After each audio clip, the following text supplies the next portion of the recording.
Although in 15 years the North Sea has yielded many oil fields, none has been so far north, so deep down, so costly to bring on stream.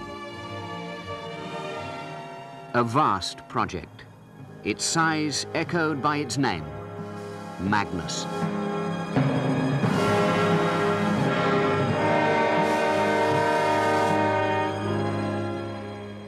Magnus has been a big investment for the company and a great success. I mean, discovered in '74, brought on in '83, and now we're 34 years into a facility that was designed for 25-year life.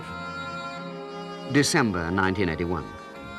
Soon to stand in 610 feet of water, the Colossus of Cromarty nears completion.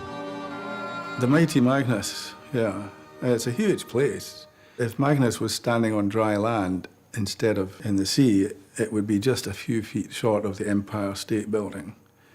It's colossal. 9 a.m. Explosive charges strike off her shackles, her final links with land. Ahead, 4 tense days, 350 risky miles to Magnus.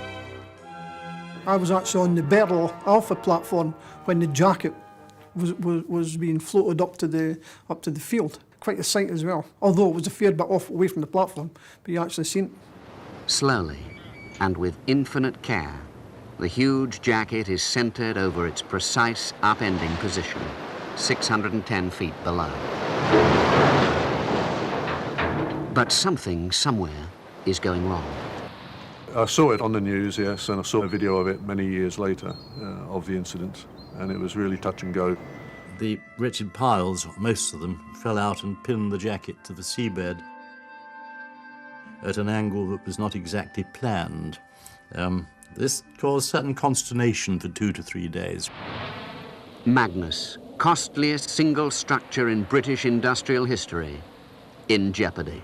And through a lot of skill on the part of the engineers, they managed to reballast it and get it sank onto the seabed. And I believe it was slightly out of kilter, but if that had sank, that would have been a whole new ballgame. 21 lifts, 35,000 tons in all. Years to explore, prepare, design, and build. Now a fortnight to assemble, 2 weeks to fit the many land-built pieces into a single offshore platform.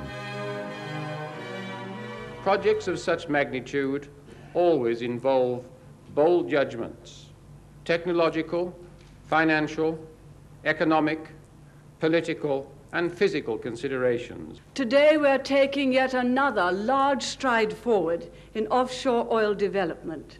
Magnus has set the world new records of achievement.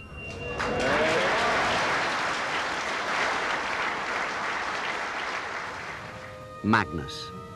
The cost, £1.3 billion. Planned production, 120,000 barrels of oil a day. There was 2 production trains on it. Each one was capable of producing 88,000 barrels a day, and the wells were capable of producing a lot more than that.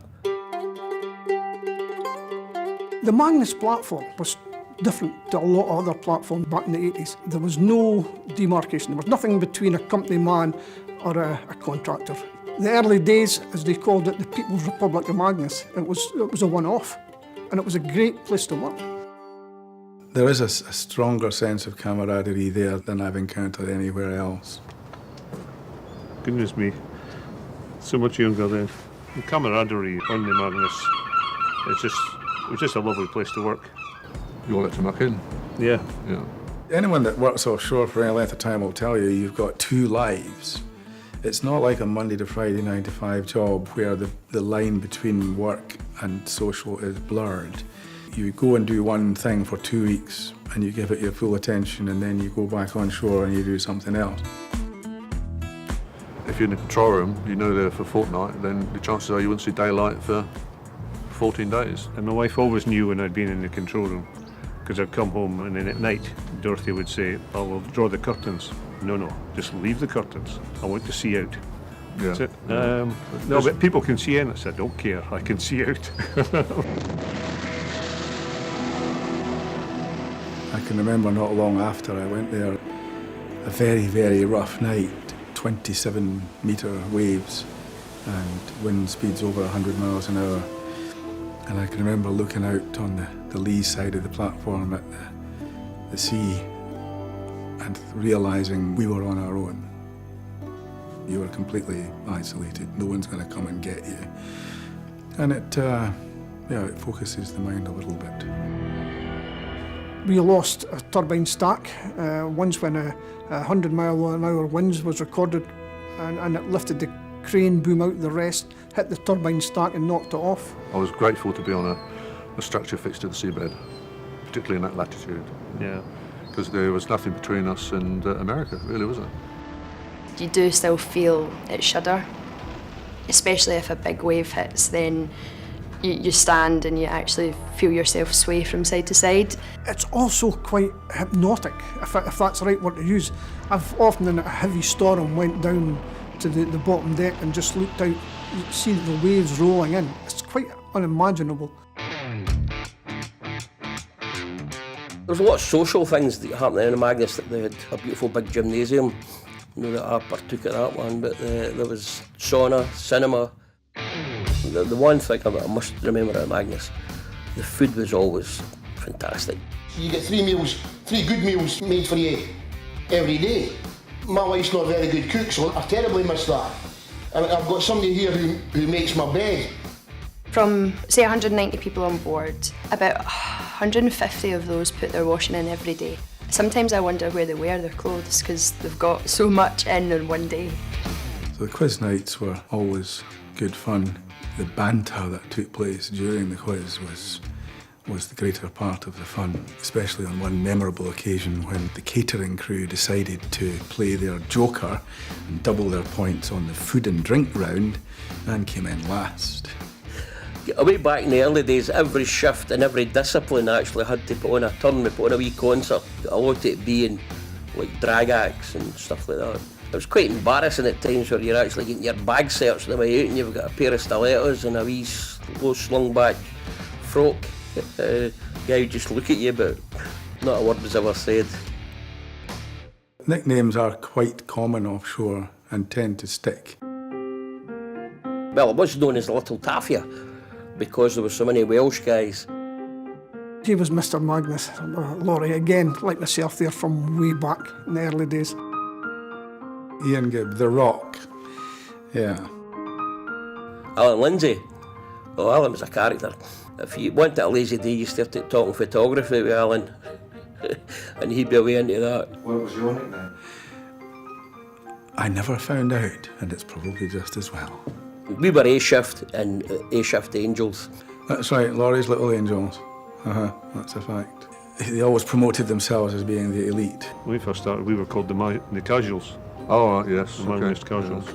I don't know what, I hate to think what then the B shift was called. In the early days, we went out with Chinooks. Chinook would land, and then you would hope, above all hope, that somebody coming off it was the same size as you because you were travelling back in the rubber suit that they'd just come out in. So you actually had to shake sweat and condensation out of a rubber suit. And obviously, the day you're getting off, you're all shampooed, showered and shaved, thinking you're out crawling into a stinking old rubber suit before you hit the beach. How did you feel about the flying back and forth? It was a noisy bus. I managed to sleep most of the time. It was okay all the time, we had no drama, but did you never get the time when you're coming into land and you see the fire engines following you down the runway? Nope. No? Nope. I slept through that one. Yeah? So it became customary when BP, they waste visits to the installation, and there they were wined and dined, they were toured round about the platform, get their photos taken on the heli deck, and they would fly back. None of them would sneak off then with the fellas? I'm taking the Fifth Amendment on that one. The joiner was always kept busy making wedges so the boys could keep their doors shut in their cabins. What happened with one of the flights was they spent about 3 hours up in the air, arrived at the platform, the fog came in, the helicopter circled for about an hour, and then they couldn't refuel, so they had to come all the way back. So they wives didn't see the platform at all. There was one that my wife was on, actually crash landed in the Cormorant on the way back. So to this day she thinks I planned it, but I hadn't enough insurance to. I think the majority of guys out here are proud to work on Magnus and be part of the BP family, if you want, even though we're just contractors.